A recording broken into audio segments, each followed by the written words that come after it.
என் பேர் ஜே விஸ்வா. நான் பொன்னேரியிலேருந்து வரேன்.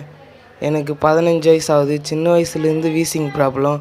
3 முறை இங்கே வந்து கொஞ்சம் நல்லா இருந்தது. ஃபஸ்ட்டு மாதம் 2வது மாதம் ட்ரீட்மெண்ட் பண்ணி வீசிங் ப்ராப்ளம் வந்து சின்ன வயசுலேருந்து எவ்வளோ ட்ரீட்மெண்ட் எடுத்தோ வெளியே இடத்துல அப்போ சரியாகலை. ஆர்ஜிஆர் வந்து இங்கே ட்ரீட்மெண்ட் பண்ணி ஃபஸ்ட்டு மாதம் கொஞ்சம் சுமாராக இருந்தது. 2வது மாதம் வந்து கொஞ்சம் வீசிங் ப்ராப்ளம் சரியாயிடுச்சு. 3வது மாதம் வந்து ட்ரீட்மெண்ட் பண்ணி நல்லபடியாக போகிறோம். ஆர்ஜிஆர் ஹாஸ்பிட்டலுக்கு நன்றி. தமிழ்நாடு, ஆந்திரா, தெலுங்கானா, கர்நாடகா, புதுச்சேரி, மகாராஷ்டிரா என 6 மாநிலங்களில் 102க்கும் அதிகமான கிளைகள். தமிழ்நாட்டில் மொத்தம் 38 கிளைகள். ஆர்ஜிஆர் ஹெர்பல் ஹாஸ்பிட்டல் 5 தலைமுறைகளின் நம்பிக்கை, அடுத்த தலைமுறைக்கும் நம்பிக்கை.